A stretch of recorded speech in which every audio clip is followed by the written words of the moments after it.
ये अपने समाज ਵਿੱਚ ਇਹ ਚੀਜ਼ ਅੱਜ ਵੀ ਹੈ ਜਦੋਂ ਕੋਈ ਵੀ ਔਰਤ ਬਾਹਰ ਨਿਕਲਦੀ ਹੈ कोई भी काम करन ली या कुछ भी करन ली society is very quick in judgmental. क्योंकि मैम एक महिला जब दूसरों के लिए जीती है ना तो सबको अच्छी लगती है, लेकिन वो जब खुद के लिए जीना शुरू करती है ना तो nobody likes it. Yes, this is true.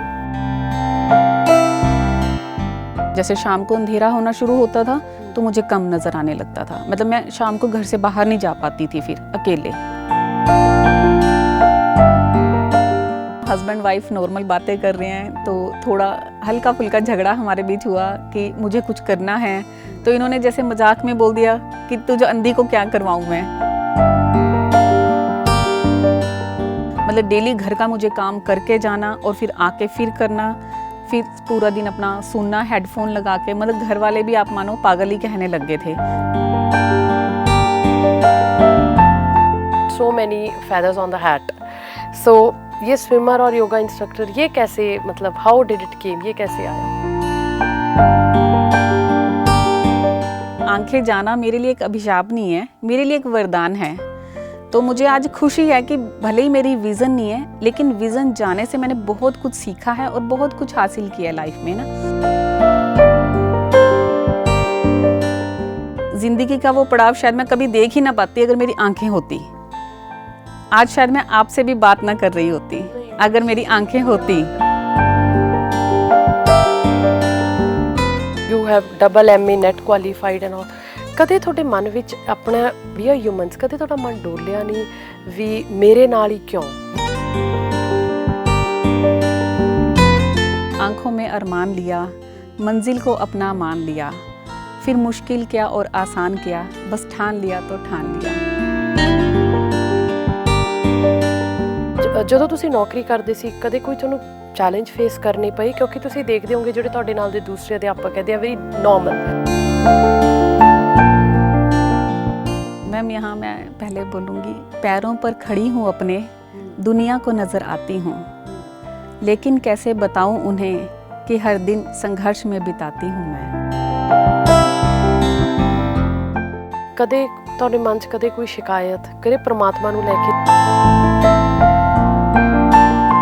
मैं बहुत अपने आप को प्राउड फील करती हूँ इस बात में कि सिर्फ आंखें नहीं है तो क्या हुआ, ज़िंदगी का दिया बहुत कुछ है मेरे पास जो नॉर्मल लोगों के पास शायद नहीं है।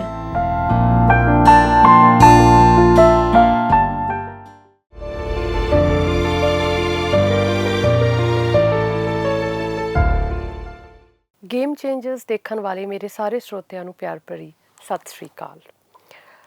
ਮਨੁੱਖ ਦੀ ਜ਼ਿੰਦਗੀ ਵਿੱਚ ਅਨੇਕਾਂ ਕਿਸਮ ਦੇ ਹਾਦਸੇ ਹੋ ਜਾਂਦੇ ਨੇ।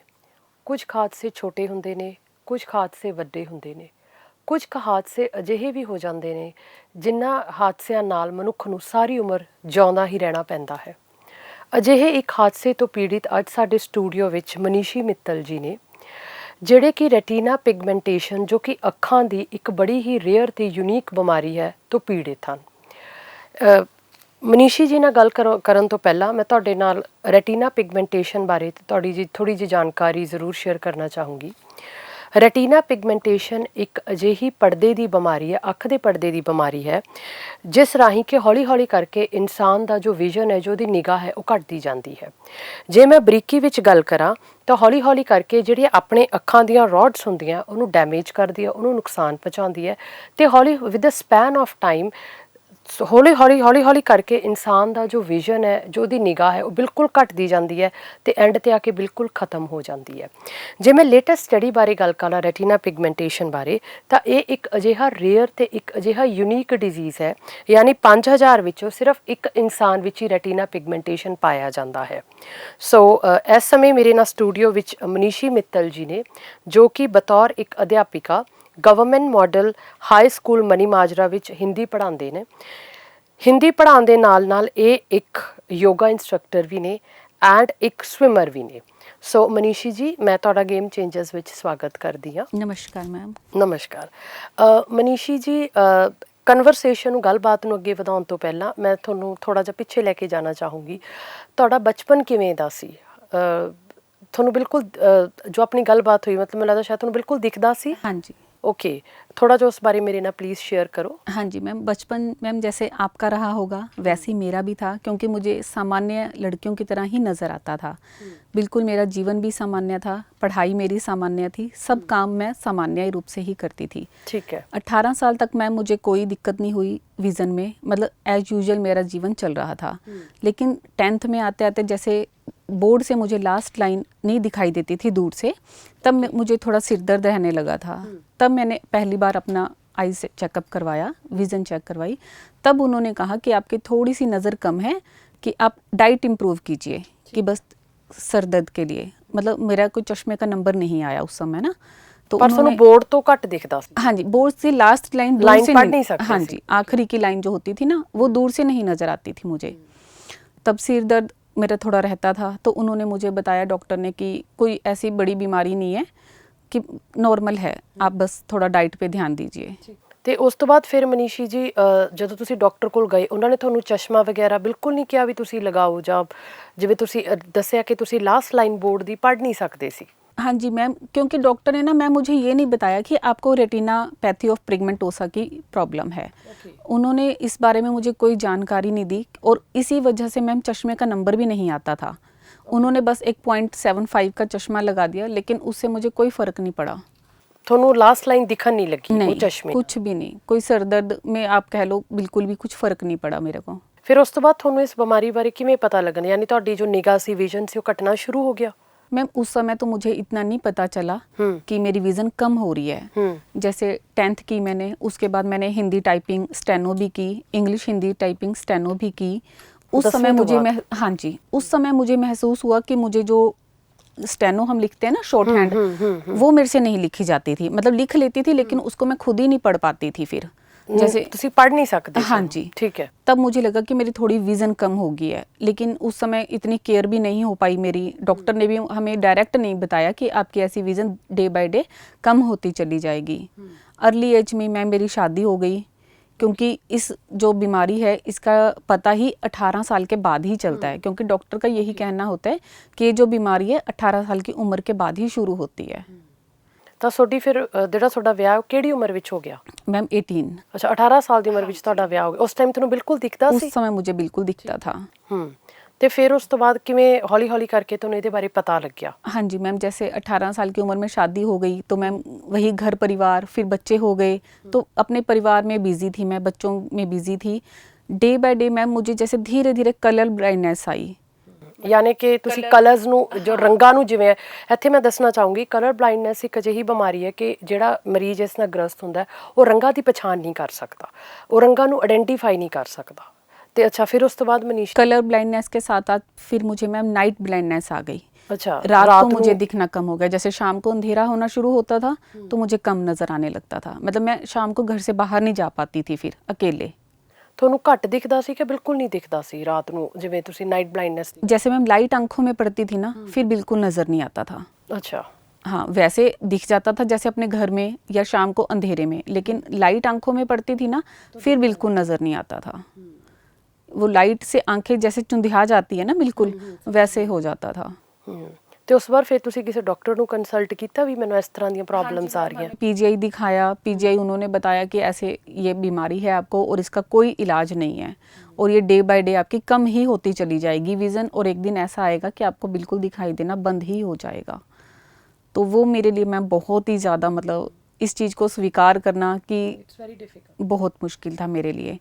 ਕਿਉਂਕਿ ਮਨੀਸ਼ੀ ਜੀ, ਮੈਨੂੰ ਲੱਗਦਾ ਹੈ ਕਿ ਇੱਕ ਚੀਜ਼ ਜਿਵੇਂ ਜਿਹੜੀ ਆਪਣੇ ਕੋਲੇ ਹੋਵੇ, if I just talk on a general platform, ਇੱਕ ਚੀਜ਼ ਜਿਹੜੀ ਆਪਣੇ ਕੋਲੇ ਹੋਵੇ, ਆਪਣੇ ਕੋਲੋਂ ਲਈ ਜਾਵੇ। ਮਤਲਬ ਤੁਸੀਂ, ਤੁਹਾਡਾ 18 ਸਾਲ ਤੱਕ ਪੂਰਾ ਵਿਜ਼ਨ ਸੀ, ਤੁਹਾਨੂੰ ਸਭ ਕੁਝ ਦਿਖਦਾ ਸੀ, ਬਟ ਹੌਲੀ ਹੌਲੀ 18 ਸਾਲ ਬਾਅਦ ਤੁਹਾਨੂੰ ਦਿਖਣਾ ਘਟ ਗਿਆ, ਤਾਂ ਉਸ ਚੀਜ਼ ਨੂੰ ਆਪਣੇ ਅੰਦਰ ਲੈਣਾ, ਲਾਈਕ ਵੀ ਸੇ, ਉਸ ਨੂੰ ਆਪਣੇ ਅੰਦਰ ਅਸੈਂਬਲ ਕਰਨਾ ਕਿ ਮੈਂ ਨਹੀਂ ਦੇਖ ਸਕਦੀ, ਜਾਂ मतलब मैंने colours identify, it was very very challenging. बहुत मुश्किल समा रहा हो ਤੁਹਾਡੇ ਲਈ? बहुत मुश्किल मैम। जैसे मैं अपने बच्चों को पढ़ाने बिठाती थी, तो जब तक मुझे नज़र आ रहा है ठीक है, शाम होती थी छत पे बैठ के पढ़ा रही हूँ तो मुझे नहीं नज़र आता था।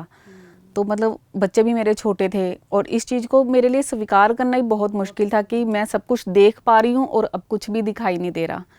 बच्चों के मैं अपने चेहरे भी नहीं देख पाती अब, तो मेरे लिए ये बहुत, बिल्कुल नहीं दिखता? बिल्कुल भी नहीं मैम। 1% भी अब मुझे नज़र नहीं आता। मतलब डे बाय डे मेरी विज़न चली गई है धीरे धीरे ना। ਮਨੀਸ਼ੀ ਜੀ ਮੈਨੂੰ ਲੱਗਦਾ ਹੈ ਇਟਸ ਮੋਰ ਦੈਨ ਚੈਲੰਜਿੰਗ, ਜਿਵੇਂ ਸ਼ਾਇਦ challenging is not the right word, I can see on your face ਤੁਸੀਂ ਥੋੜ੍ਹੇ ਜਸਟਿਨ ਨੂੰ ਲੈ ਕੇ ਇਮੋਸ਼ਨਲ ਵੀ ਹੋ ਰਹੇ ਹੋ, ਕਿਉਂਕਿ ਅੱਖਾਂ ਬਹੁਤ ਜ਼ਰੂਰੀ ਹੈ ਮਤਲਬ ਦੁਨੀਆ ਨੂੰ ਦੇਖਣ ਲਈ। ਆਪਾਂ ਆਮ ਕਰਕੇ ਕਹਿੰਦੇ ਹੁੰਦੇ ਹਾਂ ਵੀ ਅੱਖਾਂ ਨਾਲ ਆਪਾਂ ਜਹਾਨ ਦੇਖਦੇ ਹਾਂ, ਆਪਾਂ eyes are the beauty of the soul, ਹੈ ਨਾ, ਇੱਕ ਕਹਾਵਤ ਵੀ ਹੈਗੀ ਹੈ। ਫਿਰ ਜਿਵੇਂ ਮੈਂ ਦੇਖ ਪਾ ਰਹੀ ਹਾਂ ਕਿ ਤੁਸੀਂ ਪੜ੍ਹਾਈ ਵੀ ਕੀਤੀ, MA ਡਬਲ MA ਹੋ ਇਨ ਹਿੰਦੀ ਐਂਡ ਸੋਸ਼ੋਲੋਜੀ। ਫਿਰ ਇਹ ਪੜ੍ਹਾਈ ਤੁਸੀਂ ਕਦੋਂ ਅਤੇ ਕਿਵੇਂ ਕੀਤੀ? ਜਿਵੇਂ 18 ਸਾਲ ਦੀ ਉਮਰ 'ਚ ਤੁਹਾਡਾ ਵਿਆਹ ਹੋ ਗਿਆ, ਤੁਹਾਡਾ ਵਿਜ਼ਨ ਜਾਣਾ ਸ਼ੁਰੂ ਹੋ ਗਿਆ, ਤੁਹਾਨੂੰ ਕਲਰ ਬਲਾਈਂਡਨੈਸ ਹੋ ਗਈ, ਨਾਈਟ ਬਲਾਈਂਡਨੈਸ ਹੋ ਗਈ, ਫਿਰ ਪੜ੍ਹਾਈ ਦਾ ਸਿਲਸਿਲਾ कदों शुरू होया? ये भी एक मैम एक हैपनिंग ही है मेरे जीवन में। जैसे हम हस्बैंड वाइफ नॉर्मल बातें कर रहे हैं तो थोड़ा हल्का फुल्का झगड़ा हमारे बीच हुआ कि मुझे कुछ करना है, तो इन्होंने जैसे मजाक में बोल दिया कि तुझे अंधी को क्या करवाऊँ मैं, अंधे क्या करेंगे, कुछ नहीं करेंगे, कि तुझे तो मैं अंधों वाले स्कूल छोड़ाऊँगा। मतलब इन्होंने एज अ मजाक में मुझे ये कही बात, तो मैंने भी बोल दिया हाँ हाँ मुझे भी ले जाओ अंधों वाले स्कूल में, कि मैं भी देखती हूँ अंधे करते क्या हैं, कि कैसे पढ़ते हैं। आज से पहले मैम मैंने अपनी लाइफ में कभी देखे ही नहीं थे ब्लाइंड बच्चे, मतलब कभी मुझे मौका ही नहीं मिला कि मैं कभी इंस्टीट्यूट ऑफ द ब्लाइंड गई हूँ। जैसे हम सेक्टर 20 में ही रहते थे उस समय, तब भी हमने कभी नहीं कोई ब्लाइंड बच्चा देखा था, ब्लाइंड पर्सन भी नहीं कोई देखा था। तो वो चलो ईश्वर की कृपा कह लो आप, कि मेरे हस्बैंड भी मान गए और हम चले गए इंस्टीट्यूट ऑफ द ब्लाइंड। तो वहाँ हमें जाडा सर मिले, कीर्ति मैम मिले, किरण मैम मिले, उर्मिल मैम मिले। तो उस टाइम तो उम्र कितनी सी? उस टाइम मैं 30 बरस की थी। ये 2010 अगस्त की बात है मैम। ठीक है। तो हम फर्स्ट टाइम वहाँ गए तो जाडा सर, मतलब पहले तो मैं नहीं देख पाई कि वो खुद भी दृष्टिबाधित हैं। हाँ, उनके चलने फिरने से मुझे मतलब लगा ही नहीं कि वो दृष्टिबाधित हैं। तो उनसे बात करके मुझे बहुत अच्छा लगा। फिर उन्होंने किरण मैम, कीर्ति मैम से मिलवाया। उन्होंने जैसे मुझे फर्स्ट टाइम मैम मुझे ये कहा कि आप इस चीज़ को स्वीकार करने के लिए ना पहले आप देहरादून जाओ, कि वहाँ national association for the blind एक इंस्टीट्यूट है, आप वहाँ जाओ, 3 महीने वहाँ रहो, तो आपको फिर लगेगा कि हाँ अब मुझे इस चीज़ को स्वीकार करना है। लेकिन फिर वहाँ मुझे एक उर्मिल मैम मिले, उन्होंने कहा नहीं आप पढ़ाई शुरू करो अभी ना। फिर उन्होंने मनी माजरा में एक लड़की रहती थी मैम, जो वहीं से पास आउट थी बच्ची ना, 26 सेक्टर से, इंस्टीट्यूट ऑफ द ब्लाइंड से। हाँ जी, वो उस समय GCG कॉलेज में पढ़ती थी, सेकेंड ईयर में। तो उन्होंने कहा आप उनसे मिलो जाके। फिर मैं उनसे मिलने गई इंदिरा कॉलोनी, वो इंदिरा कॉलोनी रहते थे उस समय। तो वो लड़की मुझे सेक्टर 46 अश्विनी सर के पास लेके गई। बस वहाँ से मेरी पढ़ाई की जर्नी शुरू हुई। अश्विनी सर ने फिर मुझे बहुत मतलब ब्रेल सिखाई, उन्होंने मुझे पढ़ाया, उन्होंने मेरा फॉर्म फिल किया। जो मतलब फर्स्ट ईयर था ना मैम BA का मेरा, मतलब वो मेरे लिए सबसे ज़्यादा मुश्किल था, क्योंकि एक देख के लिखना और देख के याद करना, वो मेरे लिए एक चैलेंजिंग था कि अब मेरे को सुन के लिखना है और बोल के लिखवाना है। ये मतलब मैं इस चीज़ को मतलब मुझे समझ नहीं पा रही थी, क्या मुझे सुनकर याद हो भी जाएगा कुछ और मैं क्या बोल के लिखवा पाऊँगी। क्योंकि अश्विनी सर जब मुझे पढ़ाते थे ना, वो मुझे कहते थे सुनाओ मुझे कुछ जो मैंने बताया, और मैं उन्हें सुना ही नहीं पाती थी, कि मेरे से सुनाया ही नहीं जा रहा। फिर कहते तू पेपर में कैसे लिखवाएगी, मैं क्या ये तो मुझे नहीं पता कि पेपर में कैसे लिखवाऊँगी। पर मैं उन्हें कभी सुना ही नहीं पाती थी। वो मुझे इतना पढ़ा देते थे, सब रिकॉर्डिंग करके देते थे, लेकिन मैं उन्हें नहीं सुना पाती थी कभी भी, कि क्योंकि कभी किया ही नहीं था ऐसा, खुद देख के याद करना और खुद ही पेपर लिखना, ऐसे ही किया हमेशा। तो फर्स्ट ईयर में जब मेरा क्वालिफाई हो गया, रिज़ल्ट आया, तो मतलब मेरे लिए सबसे बड़ी अचीवमेंट सबसे पहली वही थी, क्योंकि ये मेरे लिए बहुत बड़ा चैलेंज था कि सुनकर याद करना और बोलकर दूसरे बच्चे को लिखवाना। ऐसे लगता था जैसे पहले मैंने क्या बोला है वो मैं भूल ही गई हूँ बिल्कुल ही। तो ये मेरे लिए बहुत चैलेंजिंग था उस समय। और पढ़ाई करने के लिए बहुत मैंने स्ट्रगल किया। मैं मनी माजरा से हर रोज़ बस स्टैंड पैदल इतनी दूर आना घर से, फिर वहाँ से बस पकड़ के मुझे 26 सेक्टर विच स्कूल नहीं, हाँ वो तो स्कूल 26 में था मैम, लेकिन जहाँ मैं पढ़ने जाती थी 46 सेक्टर जाती थी। ठीक है। आशा किरण में ना, वहाँ पढ़ाते थे सर। तो बस का नंबर पूछ के मैंने चढ़ना, क्योंकि बस का नंबर तो दिखता नहीं था, तो बस आनी तो पूछ लेनी, हाँ जी 9 नंबर बस आई है, 9C आई है, तो उसमें चढ़ना। फिर मतलब डेली घर का मुझे काम करके जाना और फिर आके फिर करना, फिर पूरा दिन अपना सुनना हेडफोन लगा के। मतलब घर वाले भी आप मानो पागल ही कहने लग गए थे कि झाड़ू लगाते हुए भी हेडफोन लगाए हुए हैं, खाना बनाते समय भी हेडफोन लगाए हुए हैं, रात को मैं 3-3 बजे तक पढ़ रही हूँ अपना, क्योंकि मुझे था कि अब मुझे कुछ करना है, अब मुझे ऐसे नहीं रहना। क्योंकि मुझे लगता था जब मेरी विज़न बिल्कुल ही चली जाएगी मैं तो बोझ ही बन जाऊंगी, क्योंकि मैम जब हम खुश होते हैं ना सब हमारे साथ होते हैं। एग्जैक्टली। जब हम रोएंगे ना, अपना दुख किसी के पास बैठो ना मैम आप लेके, कोई नहीं सुनेगा that. आपकी, 2 मिनट भी आपके पास नहीं कोई बैठेगा। तो बस एक जुनून था तब मेरे अंदर कि मैंने पढ़ना है, लेकिन वो टाइम मेरे लिए बहुत स्ट्रगल का था, बहुत संघर्ष का था। आसपास के लोग भी बातें बनाने लग जाते हैं कि ले बच्चे छोड़ के घर पे जा रही है। आसपास के लोग क्या मैम, घर वाले ही कहने लग जाते हैं कि बच्चे छोड़ के जा रही है, अब बच्चों का टाइਮ है पढ़ाई का, खुद ਮਨੀਸ਼ੀ पढ़ाई ਜੀ शुरू ਚਲੋ की है। ਤੁਸੀਂ ਤਾਂ ਮਤਲਬ ਨਹੀਂ ਦੇਖ ਸਕਦੇ ਸੀ, ਇਹ ਜਿਹੜੀ ਤੁਸੀਂ ਗੱਲ ਕਰ ਰਹੇ ਹੋ ਆਸ-ਪਾਸ ਦੇ ਲੋਕ, it is still in our society. ਇਹ ਆਪਣੇ ਸਮਾਜ ਵਿੱਚ ਇਹ ਚੀਜ਼ ਅੱਜ ਵੀ ਹੈ। ਜਦੋਂ ਕੋਈ ਵੀ ਔਰਤ ਬਾਹਰ ਨਿਕਲਦੀ ਹੈ ਕੋਈ ਵੀ ਕੰਮ ਕਰਨ ਲਈ ਜਾਂ ਕੁਝ ਵੀ ਕਰਨ ਲਈ, society is very quick in judgemental, ਕਿਉਂਕਿ ਆਪਾਂ ਕਿਤੇ ਕਹਿੰਦੇ ਅੱਛਾ ਇਹ ਕਰੀਅਰ ਓਰੀਐਂਟਡ ਹੈ, ਇਹਨੂੰ ਬੱਚੇ ਦਾ ਹੈ ਨਹੀਂਗਾ, ਇਹਨੂੰ ਆਪਣੀ ਪਈ ਹੈ। ਮਤਲਬ society is so quick in judging women particularly ਕਿ but they never try to see, ਉਹ ਕਦੇ ਨਹੀਂ ਕੋਸ਼ਿਸ਼ ਕਰਦੇ कि ਅਸੀਂ ਪਿਕਚਰ ਦੀ ਜਾਂ ਤਸਵੀਰ ਦਾ ਦੂਜਾ ਰੂਪ ਵੀ ਦੇਖੀਏ। क्योंकि मैम एक महिला जब दूसरों के लिए जीती है ना तो सबको अच्छी लगती है, लेकिन वो जब खुद के लिए जीना शुरू करती है ना तो फिर नहीं। nobody likes it. Yes, this is true. ਸੋ ਮਨੀਸ਼ੀ ਜੀ ਤੁਸੀਂ ਗ੍ਰੈਜੂਏਸ਼ਨ ਕੀਤੀ, BA ਕੀਤੀ, ਫਿਰ ਦੈਨ ਤੁਸੀਂ MA ਵੀ ਕੀਤੀ, ਡਬਲ MA। ਉਸ ਤੋਂ ਬਾਅਦ ਤੁਸੀਂ ਨੈਟ ਦਾ ਪੇਪਰ ਵੀ ਕੁਆਲੀਫਾਈ ਕੀਤਾ। जी मैम। ਸੋ ਨੈਟ ਇਜ਼ ਬੜਾ ਇੱਕ ਮੁਸ਼ਕਿਲ UGC ਦਾ, ਮੈਂ ਤੇ ਦੱਸਣਾ ਚਾਹੂੰਗੀ UGC ਨੈਟ ਇੱਕ ਐਗਜ਼ਾਮ ਹੁੰਦਾ ਹੈ ਜੋ ਹਰ ਸਾਲ UGC ਲੈਂਦੀ ਹੈ, ਜਿਹਦੇ ਵਿੱਚ ਤੁਸੀਂ ਨੈਟ ਦਾ ਪੇਪਰ ਕੁਆਲੀਫਾਈ ਕਰਕੇ ਤੁਸੀਂ ਪ੍ਰੋਫੈਸਰਸ਼ਿਪ ਲਈ ਐਲੀਜੀਬਲ ਹੁੰਦੇ ਹੋ। So hats off to you Manishi ji, ਕਿਉਂਕਿ ਨੈਟ ਦਾ ਜੋ I am myself from a teaching background, ਮੈਂ ਸਮਝ ਸਕਦੀ ਹਾਂ ਕਿ ਕਿੰਨਾ ਇਹਦਾ ਕ੍ਰਾਈਟੀਰੀਆ ਹਾਰਡ ਹੁੰਦਾ ਹੈ। ਤੁਹਾਨੂੰ ਇਹਦੇ ਵਿੱਚ MCQs ਤੋਂ ਲੈ ਕੇ ਤੁਹਾਡਾ ਇੱਕ ਜਰਨਲ ਅਵੇਅਰਨੈਸ ਬਾਰੇ ਵੀ ਸਾਰਾ ਕੁਝ ਹੁੰਦਾ ਹੈ। ਸੋ ਕਿੰਨਾ ਕੁ ਚੈਲੰਜਿੰਗ ਸੀ ਇਸ ਐਗਜ਼ਾਮ ਨੂੰ ਕਲੀਅਰ ਕਰਨਾ ਮਨੀਸ਼? मैम बहुत चैलेंजिंग है, क्योंकि इसमें सारा आप लगा लो graduation, post graduation, general knowledge, computer aptitude, mental ability, सब कुछ इस पेपर में आता है मैम। तो इसका जो एलिजिबिलिटी क्राइटेरिया है क्लियर करने का, 2 पेपर आपको क्लियर करने पड़ते हैं, सब्जेक्टिव भी और पेपर 1 ऑब्जेक्टिव भी, तब जाके आप इस पेपर को क्वालिफाई करते हैं। एंड मनीषी जी आप योगा इंस्ट्रक्टर भी हो। जी मैम। तो ये योगा का कॉम्बिनेशन कैसे बना? Like we all know that yoga सभी करते हैं अपनी हेल्थ के लिए, but yoga instructor as well as आप एक स्विमर भी हो। सो आई थिंक आप जो there is a saying in English that so many feathers on the hat. So ये स्विमर और योगा इंस्ट्रक्टर ये कैसे, मतलब हाउ डिड इट केम, ये कैसे आया? हाँ, ये मैम सारी अचीवमेंट्स मेरी विज़न जाने के बाद की हैं, क्योंकि विज़न जाने से पहले तो मैं एक हाउसवाइफ थी। मतलब मैं यहाँ पे ये कहना चाहूँगी मैम, आंखें जाना मेरे लिए एक अभिशाप नहीं है, मेरे लिए एक वरदान है। तो मुझे आज खुशी है कि भले ही मेरी विज़न नहीं है, लेकिन विज़न जाने से मैंने बहुत कुछ सीखा है और बहुत कुछ हासिल किया है लाइफ में ना। मतलब आप कह लो कि ज़िंदगी का वो पड़ाव शायद मैं कभी देख ही ना पाती अगर मेरी आंखें होती।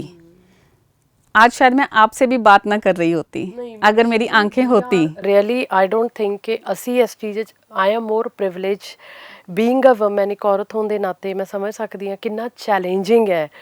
ਮਤਲਬ ਜਿਵੇਂ ਤੁਸੀਂ ਕਹੀ you are not able to see your kids, but ਮਤਲਬ it I can understand on your, ਤੁਹਾਡੇ ਫੇਸ 'ਤੇ ਵੀ ਮੈਂ ਉਸ ਚੀਜ਼ ਨੂੰ ਦੇਖ ਪਾ ਰਹੀ ਹਾਂ, ਬਹੁਤ ਜ਼ਿਆਦਾ ਚੈਲੰਜਿੰਗ ਐਂਡ ਰੀਅਲੀ ਇਹ ਸਾਡੇ ਲਈ ਇੱਕ ਮਤਲਬ ਇੱਕ ਪ੍ਰਾਈਡ ਦਾ ਮੋਮੈਂਟ ਹੈ that we people can sit and interact with you.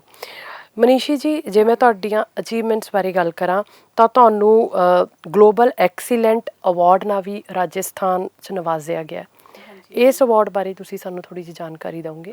ये मैम सामर्थ्य सेवा संस्थान की ओर से दिया जाता है अलग अलग फील्ड में। हाँ जी मैम, जैसे मेरी स्टडी रही है, जर्नी रही है, थोड़ी संघर्ष से भरी रही है, तो मुझे उसी फील्ड में ये प्राइज़ मिला है। ओके मनीषी जी, मैं जिवें देख पा रही हाँ कि तुसी 30 ਸਾਲ ਦੇ ਸੀ ਜਦੋਂ ਤੁਸੀਂ ਆਪਣੀ ਪੜ੍ਹਾਈ ਸ਼ੁਰੂ ਕੀਤੀ। ਤੁਸੀਂ ਕਾਫੀ you have double MA NET qualified and all. ਕਦੇ ਤੁਹਾਡੇ ਮਨ ਵਿੱਚ ਆਪਣਾ ਵੀ ਆ ਹਿਊਮਨਸ, ਕਦੇ ਤੁਹਾਡਾ ਮਨ ਡੋਲਿਆ ਨਹੀਂ ਵੀ ਮੇਰੇ ਨਾਲ ਹੀ ਕਿਉਂ, ਵਾਈ ਓਨਲੀ ਮੀ, मतलब मेरे नाल ही ये क्यों होया?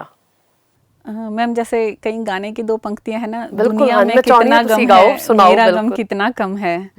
तो इंस्टीट्यूट ऑफ द ब्लाइंड में जाके मैंने जैसे ब्लाइंड बच्चे देखे, हॉस्पिटल में जब मैं मैम अपने आइज़ चेकअप के लिए जाती थी, वहाँ बहुत सारे लोग पेशेंट ऐसे देखे हैं, तो मुझे अपना दर्द बहुत कम नज़र आता है। और संघर्ष से भरा जीवन है, तो मैम बस मैंने ठान लिया, तो कहते हैं ना आँखों में अरमान लिया, मंजिल को अपना मान लिया, फिर मुश्किल क्या और आसान क्या, बस ठान लिया तो ठान लिया। वाओ। बस मैंने मैम स्टडी के लिए अपना जुनून बना लिया थी कि अब मैंने पढ़ना ही है। हालांकि मैम कई बार घर में भी दिक्कतें आई हैं, इवन कि जब मैं बीएड कर रही थी मैम, एक बार फेब की बात है ये, मतलब सिर्फ 2.5 महीने रह गए थे बीएड कंप्लीट होने में। एक बार मेरे हस्बैंड ने बोल दिया था कि छोड़ दो बस, क्योंकि कॉलेज की छुट्टी होती थी 3:30-4 बजे, तो घर आते आते मुझे 5 बज जाते थे। तो उन्होंने भी बोल दिया था कि छोड़ दे बीएड। फिर वहाँ एक मैम थी, प्रीतपाल मैम, तो मैंने उनसे बात की। उन्होंने फिर मुझे समझाया कि घर में कुछ भी हो जाए, सारे तेरे अगेंस्ट भी हो जाए ना, तो भी मत छोड़ना, तो इसको किसी भी तरह कंप्लीट कर ले बस। और वो ईश्वर की भी कृपा रही कि मैम मेरा सीटेट फर्स्ट टाइम में क्लियर हो गया और मेरी बीएड कंप्लीट हो गई। और साथ ही मैम जॉब भी निकल आई, 2015 में ही मेरी जॉब लगी अक्टूबर में। और मैम जो मुझे ये कहते थे कि अंधों को कौन नौकरी देता है, ये मेरे अपने घर के लोगों के भी शब्द हैं और आसपास के तो चलो हैं ही हैं कि अंधों को कौन नौकरी देता है। तो उस समय मैम मेरे पास 2 नौकरियां थी, एज पीएनबी बैंक में एज क्लैरिकल जॉब, और मेरे पास ये टीचिंग जॉब। तो मतलब मेरी अपनी चॉइस थी कि मैं कौन सी जॉब में ज्वाइन करूँ। देखो लोगों कोल एक नौकरी नहीं ਹੁੰਦੀ हाँ जी, ਤੇ और ਤੁਹਾਡੇ मेरे ਕੋਲ पास ਦੋ दो ਸਰਕਾਰੀ थी। ਨੌਕਰੀਆਂ। बिल्कुल this is what is Manishi all about. Manishi ji ਤੁਸੀਂ ਇਸ time government model high school Mani Majra ਵਿੱਚ ਹਿੰਦੀ ਅਧਿਆਪਿਕਾ ਦੀ ਪੋਸਟ ਤੇ ਨਿਯੁਕਤ ਹੋ। हाँ जी। ਜਦੋਂ ਤੁਸੀਂ ਨੌਕਰੀ ਕਰਦੇ ਸੀ ਕਦੇ ਕੋਈ ਤੁਹਾਨੂੰ ਚੈਲੰਜ ਫੇਸ ਕਰਨੀ ਪਈ? ਕਿਉਂਕਿ ਤੁਸੀਂ ਦੇਖਦੇ ਹੋਗੇ ਜਿਹੜੇ ਤੁਹਾਡੇ ਨਾਲ ਦੇ ਦੂਸਰੇ ਅਧਿਆਪਕ ਹੈ ਦੇ ਆ ਵੈਰੀ ਨੋਰਮਲ, ਉਹ ਦੇਖ ਸਕਦੇ ਆ। ਤੁਹਾਨੂੰ ਕਿਸ ਕਿਸਮ ਦੇ ਚੈਲੰਜ ਨੌਕਰੀ ਤੇ ਫੇਸ ਕਰਨੇ ਪਏ? मैम यहाँ मैं पहले बोलूँगी, पैरों पर खड़ी हूँ अपने, दुनिया को नज़र आती हूँ, लेकिन कैसे बताऊँ उन्हें कि हर दिन संघर्ष में बिताती हूँ मैं। मैम स्कूल मेरा नॉर्मल बच्चों का स्कूल है, सिर्फ मतलब एक मैं ही ब्लाइंड टीचर हूँ वहाँ पे। टीचर सारा स्टाफ नॉर्मल है, सब बच्चे नॉर्मल हैं। मैम देखो जो रोज़मर्रा की ज़िंदगी में प्रॉब्लम मुझे फेस करनी पड़ती है वो तो है ही है, लेकिन फिर भी मैं मतलब चलो स्टाफ थोड़ा कोऑपरेटिव है, बच्चे भी थोड़ा कोऑपरेटिव समझते हैं मेरी इस प्रॉब्लम को। तो फिर भी मैं, मेरे पास 2-2 3-3 बोर्ड की क्लासेस हैं, मतलब आप लगा लो 50-55 बच्चे हैं क्लास के अंदर। ਉਹ ਇੱਕ ਅਲੱਗ ਕਿਸਮ ਦਾ ਪ੍ਰੈਸ਼ਰ ਹੁੰਦਾ ਹੈ ਕਿਉਂਕਿ ਅੱਜ ਕੱਲ ਆਪਾਂ ਨੂੰ ਮਤਲਬ ਸਿਸਟਮ ਵੀ ਇੰਨਾ ਐਡਵਾਂਸ ਹੋ ਚੁੱਕਿਆ ਹੈ, ਆਪਾਂ ਨੂੰ ਹਰ ਚੀਜ਼ ਕੰਪਿਊਟਰਾਈਜ਼ਡ ਹੈ, ਡਾਟਾ ਭੇਜਣਾ मतलब collection of everything, it's really very hard. बिल्कुल 4 क्लासेस, फिर 4 क्लासेस बोर्ड, मतलब पेपर भी चेक करने, कॉपीज भी चेक करनी बच्चों की। ओके, ਤੁਸੀਂ ਕਰ ਲੈਂਦੇ ਹੋ सारा? हाँ जी मैम, जैसे मैं अपने साथ एक बच्चा लगा लेती हूँ तो वो सारा साथ में मुझे बताता रहता है बच्चा, तो मैं सब मैनेज कर लेती हूँ। मतलब ऐसा कोई काम नहीं है कि स्कूल में मुझे ये कह के ना दिया जाए कि आपको चलो दिखाई नहीं देता, रहने दो। हाँ, इवन कि जब जॉब ज्वाइन की थी मैम, लोगों को ना ये लगता है कि चलो इसको तो अटेंडेंस भी नहीं लग रही, कितने मजे की बात है, लेकिन उन्हें ये नहीं पता कि खुद काम करना बहुत आसान है, दूसरों से करवाना उतना ही मुश्किल। This is it, administration is very hard. हाँ, किसी से काम करवाना, मैम कोई काम हमने खुद करना है ना वो बहुत इजी है, लेकिन वही काम को जब हमें किसी और से बोल के करवाना पड़ता है ना तो वो बहुत मुश्किल है, क्योंकि हर कोई एकदम से कहने से नहीं कर देता आपके। वो कहेगा अच्छा चलो मैं पहले अपना काम कर लूँ, मैं ये कर लूँ, वहाँ फिर आपको बहुत फील होती है ये चीज़ें मैनेज करना सब कुछ ना। मनीषी जी ਇੰਨਾ ਲੰਬਾ ਸਫ਼ਰ ਤੁਸੀਂ ਜ਼ਿੰਦਗੀ ਦਾ ਤੈਅ ਕੀਤਾ ਹੈ, ਕਦੇ ਤੁਹਾਡੇ ਮਨ 'ਚ ਕਦੇ ਕੋਈ ਸ਼ਿਕਾਇਤ ਕਦੇ ਪ੍ਰਮਾਤਮਾ ਨੂੰ ਲੈ ਕੇ ਜਿਵੇਂ? नहीं मैम, मेरे मन में कभी कोई ऐसा शिकवा, कोई शिकायत नहीं है कभी भी। मतलब मैं परमात्मा की शुक्रगुजार हूँ, मतलब मैं उनका बहुत धन्यवाद करती हूँ इस चीज़ के लिए। उन्होंने बेशक आंखें ली हैं, लेकिन उन आंखों के मतलब बहुत कुछ दिया है बदले में। सिर्फ एक आंखें जाने की वजह से मैम मुझे बहुत कुछ मिला है। मुझे आज नौकरी मिली है, मतलब बहुत कितने लोगों से मिली हूँ मैं, स्कूल में नौकरी मिली और मैं अपने बच्चे को कनाडा भेज पाई। ओके, हाँ जी, तो मतलब मैं बहुत अपने आप को प्राउड फील करती हूँ इस बात में कि सिर्फ आंखें नहीं है तो क्या हुआ, जिंदगी का दिया बहुत कुछ है मेरे पास जो नॉर्मल लोगों के पास शायद नहीं है। You have so many achievements. किन्नियां सारियां मनीषी जी ਤੁਹਾਡੀਆਂ ਅਚੀਵਮੈਂਟਸ ਹੈ, ਮੈਨੂੰ ਲੱਗਦਾ ਇੱਕ ਆਮ ਬੰਦਾ ਵੀ ਸ਼ਾਇਦ ਇੰਨੀ ਅਚੀਵਮੈਂਟਸ ਨਹੀਂ ਕਰ ਸਕਦਾ। ਮੈਂ ਦੇਖ ਪਾ ਰਹੀ ਹਾਂ ਕਿ ਤੁਹਾਡੇ 'ਚ ਇੱਕ ਬੜੀ ਪੋਜ਼ਿਟਿਵਿਟੀ ਹੈ, ਤੁਹਾਡਾ ਔਰਾ ਹੀ ਇਸ ਤਰ੍ਹਾਂ ਦਾ that you are smiling and you have that positivity. ਇੱਕ ਸਵਾਲ ਮੈਂ ਇੱਥੇ ਤੁਹਾਨੂੰ ਜ਼ਰੂਰ ਪੁੱਛਣਾ ਚਾਹੂੰਗੀ ਮਨੀਸ਼ੀ ਜੀ, ਇੰਨੀ ਹਿੰਮਤ, ਇੰਨਾ ਹੌਸਲਾ ਕਿੱਥੋਂ ਆਉਂਦਾ ਹੈ? मैम इसको तो मैं मतलब काफ़ी लोगों का इसके लिए मैं सहयोग मानती हूँ अपने जीवन में। सबसे पहले अश्विनी सर जिन्होंने मुझे पढ़ाया, यहाँ तक पहुँचाया। अगर वो ना पढ़ाते तो शायद मैं यहाँ तक नहीं पहुँचती थी। मेरे हस्बैंड मैम जिन्होंने मुझे बहुत सपोर्ट किया है, हर जगह मुझे लेके जाते रहे हैं वो। मैम एक भरे समाज में एक लेडी का हाथ पकड़कर चलना बहुत मुश्किल है। True that. हाँ, मेरे हस्बैंड मुझे हर जगह हाथ पकड़ के लेके जाते हैं। कई बार खाना भी मुझे चम्मच से खिला देते हैं, कहीं ऐसा लगे कि इसको नहीं पता चलेगा। तो उन्होंने मुझे बहुत साथ दिया, अभी भी बहुत साथ देते हैं मोवेरा। तो अब परिवार का मुझे चलो थोड़ा सहयोग है ही है, तो इन 2 लोगों ने तो बहुत ही साथ दिया है। कई बार तो मैम ऐसा होता था कि पंजाबी नहीं आती थी जैसे अश्विनी सर को, तो मैं पड़ोसियों के पास भी जाके पढ़ती थी। मायके गई हूँ तो वहाँ भी बोलती थी भाभी को कि सुना दे मुझे पढ़ के, सिस्टर को भी बोलती थी पढ़ के सुना दे मुझे। क्योंकि BA first year, second year, third year में मेरे पास पंजाबी थी, तो घर में कोई था नहीं पढ़ाने वाला, तो मुझे जो भी लोग मिलते थे बस मैं पंजाबी पढ़ने बैठ जाती थी। तो भगवान की भी कृपा है, तो सब कुछ है मैम। मनीषी जी, ਮੈਨੂੰ ਲੱਗਦਾ you are a source of inspiration ਨਾ ਕੇਵਲ ਮੇਰੇ ਲਈ, ਬਲਕਿ ਜਿੰਨੇ ਵੀ ਸਾਡੇ ਵਿਊਅਰਸ ਹੈ ਜੋ ਸਾਨੂੰ ਦੇਖ ਰਹੇ ਉਹਨਾਂ ਲਈ। ਕੋਈ ਅਜਿਹਾ ਇਨਸੀਡੈਂਟ ਆਪਣੀ ਲਾਈਫ ਦਾ ਜੋ ਤੁਸੀਂ ਸਾਡੇ ਨਾਲ ਸ਼ੇਅਰ ਕਰਨਾ ਚਾਹੋਗੇ, ਚਾਹੇ ਤੁਹਾਡੇ ਪੜ੍ਹਾਈ ਦੌਰਾਨ ਹੋਵੇ, ਚਾਹੇ ਤੁਹਾਡੀ ਜੌਬ ਦੌਰਾਨ ਹੋਵੇ, ਜਾਂ ਵੈਸੇ ਹੀ ਕੋਈ ਅਜਿਹਾ ਹਾਦਸਾ ਜਿਹਨੇ ਮਤਲਬ ਕਹਿੰਦੇ ਹੁੰਦੇ ਆ ਆਪਣੇ ਮਾਈਂਡ 'ਤੇ ਇੱਕ ਬੜਾ ਇੰਪੈਕਟ ਪਾਇਆ, ਜਾਂ ਕੁਛ ਮੈਮੋਰੇਬਲ ਚੀਜ਼ ਜਿਹੜੀ ਤੁਸੀਂ ਸਾਡੇ ਨਾਲ ਸ਼ੇਅਰ ਕਰਨਾ ਚਾਹੋਗੇ? कोई भी हो सकता है, चाहे ਤੁਹਾਡੇ टीचिंग करियर ਜਾਂ ਤੁਹਾਡੀ डेली ਦੀ लाइफ ਵਿੱਚ, एनीथिंग। ऐसा तो मैम बहुत से छोटे छोटे इंसिडेंट होते हैं जो हम हर रोज़ फेस करते हैं, कि जिन्हें हम शायद कभी भुला ही नहीं पाते, है ना। मतलब वो एक घाव की तरह हमारे मन में ही रह जाते हैं, उन्हें हम शायद बयान भी नहीं कर पाते। पर मैं फिर भी यही कहूँगी मैम कि हमें घबराना नहीं चाहिए, है ना। अपने हौसले बुलंद रख के आगे बढ़ना चाहिए। संघर्ष करने से जीवन हमारा सफल ही होता है। मतलब हार मान के नहीं बैठना चाहिए। अगर मैं हार मान लेती तो शायद मैं एक बोझ बन जाती अपने घर के मेंबर्स पे, और मतलब मुझे नहीं पता कि मेरा अंत कैसे होता मेरे जीवन का। मतलब मैं अगर उस चीज़ को आज भी सोचने बैठूँ ना मैम, तो मैं अंदर से भी हिल जाती हूँ उस पोजीशन को मैं लेके, कि अगर मुझे बिल्कुल अब आप लगाओ मैम, मैं अपने घर का काम खुद कर लेती हूँ सारा। मतलब मैं कभी ये महसूस ही नहीं होने देती, तुसी सब कुछ कर लेते। हाँ जी, ओके। मैं मतलब कभी अपने बच्चों को, हस्बैंड को कभी महसूस नहीं होने देती कि मुझे दिखाई नहीं दे रहा। मतलब जहाँ तक होता है मैं अपने घर का काम सारा खुद करती हूँ। मतलब हालातों से रोज़ लड़ी हूँ मैं, आज अपने परिवार की एक मजबूत कड़ी हूँ मैं। ਯੂ ਆਰ ਰੀਅਲੀ ਮਨੀਸ਼ੀ ਜੀ, ਮਤਲਬ ਮੇਰੇ ਕੋਲ ਤਾਂ ਇੱਥੇ ਐਗਜ਼ੈਕਟ ਵਰਡਸ ਵੀ ਹੈ ਨਹੀਂ ਜੇ ਮੈਂ ਤੁਹਾਡੀ ਸਾਰੀ ਜਰਨੀ ਨੂੰ ਡਿਫਾਈਨ ਕਰਾਂ ਜਾਂ ਇੱਕ ਸਪੈਸੀਫਿਕ ਵਰਡ ਵਿੱਚ ਪੁੱਟ ਕਰਾਂ, but I could only say salute to you. ਮੈਂ ਸਾਡੇ ਸਾਰੇ ਦੇਖਣ ਵਾਲੇ ਸਰੋਤਿਆਂ ਨੂੰ ਇੱਥੇ ਸੁਨੇਹਾ ਜ਼ਰੂਰ ਲਾਉਣਾ ਚਾਹੂੰਗੀ ਕਿ ਮਨੀਸ਼ੀ ਮਿੱਤਲ ਜੀ ਸਿਰਫ ਸਾਡੇ ਲਈ ਨਹੀਂ, ਹਰ ਵਰਗ ਲਈ ਇੱਕ ਮਿਸਾਲ ਹਨ। ਦੇਖੋ ਆਪਣੇ ਕੋਲੇ ਕਿੰਨੇ ਬਹਾਨੇ ਹੁੰਦੇ ਆ, ਮੈਂ ਇਸ ਤਰ੍ਹਾਂ ਨਹੀਂ ਕਰ ਸਕਦਾ, ਮੇਰੇ ਕੋਲ ਪੈਸੇ ਹੈ ਨਹੀਂ, ਜਾਂ ਮੈਂ ਈਵਨ ਤੱਕ ਕਿ ਜਿਹੜੇ ਲੋਕ ਫਿਜ਼ੀਕਲੀ ਫਿੱਟ ਨੇ ਉਹ ਵੀ ਕਿੰਨੇ ਲੋਕ ਨੇ ਜੋ ਜ਼ਿੰਦਗੀ 'ਚੋਂ ਸੰਘਰਸ਼ ਨਹੀਂ ਕਰਨਾ ਚਾਹੁੰਦੇ, ਜਾਂ ਛੋਟੀ ਛੋਟੀ ਗੱਲ 'ਤੇ ਜ਼ਿੰਦਗੀ 'ਚੋਂ ਹਾਰ ਮੰਨ ਲੈਂਦੇ ਨੇ। ਪਰ ਅੱਜ ਸਾਡੇ ਸਟੂਡੀਓ ਵਿੱਚ ਮਨੀਸ਼ੀ ਮਿੱਤਲ ਜੀ ਨੇ, ਜਿਨ੍ਹਾਂ ਕੋਲ ਅੱਖਾਂ ਸੀ ਬਟ ਉਹ ਬਾਅਦ ਵਿੱਚ ਇੱਕ ਅਜਿਹੀ ਬਿਮਾਰੀ ਹੋਈ ਕਿ ਉਹਨਾਂ ਦੀ ਰੌਸ਼ਨੀ ਚਲੀ ਗਈ। ਉਸ ਰੌਸ਼ਨੀ ਦੇ ਜਾਣ ਤੋਂ ਬਾਅਦ ਵੀ ਉਹਨਾਂ ਨੇ ਆਪਣੀ ਜ਼ਿੰਦਗੀ ਵਿੱਚ ਕਿਸ ਤਰ੍ਹਾਂ ਉਜਾਲਾ ਲਿਆਂਦਾ, ਆਪਣੀ ਮਿਹਨਤ, ਆਪਣੀ ਹਿੰਮਤ ਅਤੇ ਆਪਣੇ ਹੌਸਲਾ ਸਦਕੇ। ਸੋ ਮਨੀਸ਼ੀ ਜੀ, ਮੈਂ ਤੁਹਾਡਾ ਤਹਿ ਦਿਲੋਂ ਧੰਨਵਾਦ ਕਰਦੀ ਹਾਂ ਕਿ ਤੁਸੀਂ ਇੱਥੇ ਆਏ, ਆਪਣਾ ਕੀਮਤੀ ਸਮਾਂ ਸਾਡੇ ਦਰਸ਼ਕਾਂ ਨੂੰ ਦਿੱਤਾ। It's really very hard.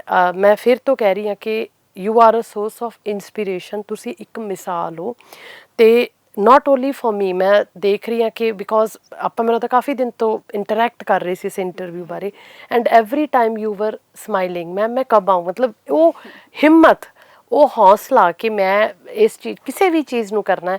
A big salute from the entire team of Unmute. We are really honoured, privileged ਕਿ ਅਸੀਂ ਤੁਹਾਡੇ ਨਾਲ ਇੰਨੀ ਗੱਲਬਾਤ ਕਰ ਸਕੇ। ਅੰਤ ਵਿੱਚ ਕੋਈ ਅਜਿਹਾ ਸੁਨੇਹਾ ਜੋ ਤੁਸੀਂ ਸਾਡੇ ਦਰਸ਼ਕਾਂ ਨੂੰ ਲਗਾਉਣਾ ਚਾਹੋ? हाँ जी मैम, मतलब मैं अपने जैसे या फिर जिसके भी जीवन में कोई संघर्ष आते हैं उनके लिए यही कहना चाहूँगी कि हिम्मत नहीं हारनी, हमेशा आगे बढ़ने का प्रयास करना है। जैसे हरिवंश राय बच्चन जी की पंक्तियाँ हैं, असफलता एक चुनौती है, इसे स्वीकार करो। असफलता एक चुनौती है, इसे स्वीकार करो। क्या कमी रह गई है देखो और सुधार करो। क्या कमी रह गई है देखो और सुधार करो। सफल नहीं हुए तो नींद को त्यागो, सफल नहीं हुए तो नींद को त्यागो। संघर्ष के मैदान से मत भागो, बिना कुछ किए जय जयकार नहीं होती, कोशिश करने वालों की कभी हार नहीं होती, कोशिश करने वालों की कभी हार नहीं होती। एग्जैक्टली वाकई मनीषी जी, कोशिश करने वालों की कभी भी हार नहीं होती। जो जीता वही सिकंदर और जो जीती वो हमारी मनीषी। थैंक यू मनीषी जी। मेरे सारे दर्शकों का मैं एक सुनेहा फेर लगाना चाहूँगी कि इंसान ਨੂੰ ਕਦੇ ਵੀ ਹਿੰਮਤ ਹੌਸਲਾ ਨਹੀਂ ਛੱਡਣਾ ਚਾਹੀਦਾ। ਦੁਨੀਆ ਵਿੱਚ ਸਭ ਕੁਝ ਮੁਮਕਿਨ ਹੈ ਜਿੰਨੀ ਦੇਰ ਤੱਕ ਆਪਾਂ ਜੀਵਿਤ ਹਾਂ, ਕਿਉਂਕਿ ਤੁਹਾਡੇ ਜਿਉਣ ਨਾਲ ਹੀ ਸਭ ਕੁਝ ਸੰਭਵ ਹੈ। ਧੰਨਵਾਦ।